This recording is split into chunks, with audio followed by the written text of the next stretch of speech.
Hello everybody. So I took the AP United States History exam this year, or as most people call it, APUSH. And to be honest, I wasn't fully confident that I was going to get a 5. There were definitely topics that I knew a lot about, such as World War II, mostly from reading a ton of World War II books as a child. And there were topics that I barely knew enough and still know hardly anything about, such as the cult of domesticity. Like, I literally found that one out like the day before the exam. Anyways, now that I got a A in the class and a 5 on the exam, and can officially call myself a A-push veteran, I guess the least I could do is give some advice to you guys, and I'll go over some tips and tricks that really helped me in the class, and can hopefully help you in your APUSH class. By the way, these tricks are just simply what worked for me, and it's totally fine if they don't work for you, and just find what works best for you in your class. Tip number 1 is to recite specific evidence.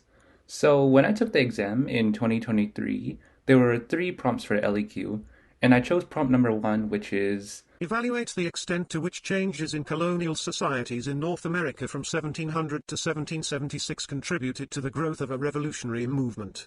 The reason that I chose this prompt specifically over the other 2 prompts was that I actually had quotes from Thomas Paine's Common Sense pamphlet, which was basically an article written by Paine to convince America to separate from Britain. I had some of those parts memorized. And the fact that I was able to use this specific quote, "We have boasted the protection of Great Britain, and that she did not protect us from our enemies on our account but from her enemies on her own account, from those who had no quarrel with us." I think that the fact that I was able to use this exact quote in my LEQ was definitely a factor in my essay becoming better than it could have been. So let's take a look at an example where direct evidence is not used. Thomas Paine boasted in his pamphlet Common Sense that America should cut ties with Great Britain because they were being taxed highly and not represented in Parliament. And let's look at an example where direct evidence is used. Thomas Paine, a prominent writer in the colonies, called his pamphlet Common Sense that America should declare independence from Great Britain because Britain had stirred up wars, quote, with her enemies on her own account, quote, which we had no previous quarrel with. While these quotes can be hard to memorize, it is important that you have at least a few in your back pocket that you can pull out if the prompt calls for it. Tip number 2.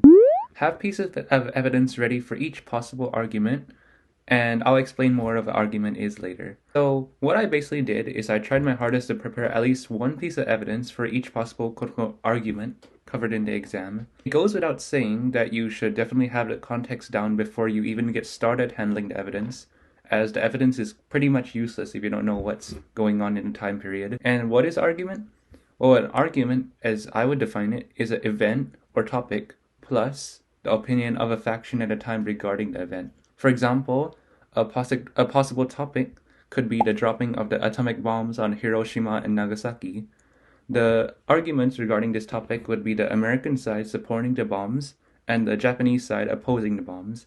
You should prepare a piece of good evidence for both of these sides, as on DBQs, the evidence is usually pretty one-sided, and you don't get to pick your side, but have to bring up another specific piece of evidence not listed in order to earn full points on the DBQ.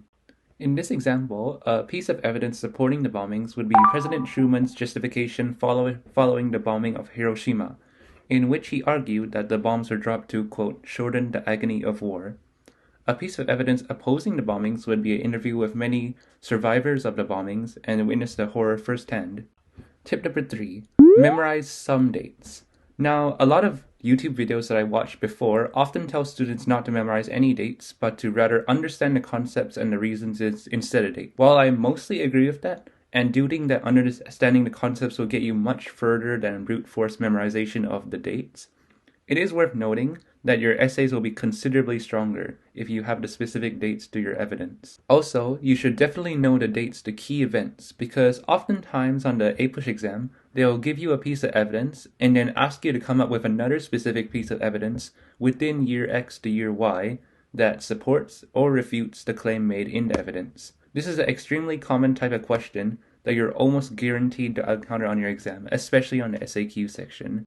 So on the 2023 exam that I took, this was one of the SAQs given, and you can see that in parts B and C, they're asking for 2 specific events between 1763 and 1800 that support both historians' interpretations. It is therefore necessary to know the specific events that occurred in the time period in order to answer the question. So those are my 3 tips on how to get a 5 on the APUSH exam. And please comment down below if you have any more great tips that you would like to share. And thank you for watching and good luck on your exam.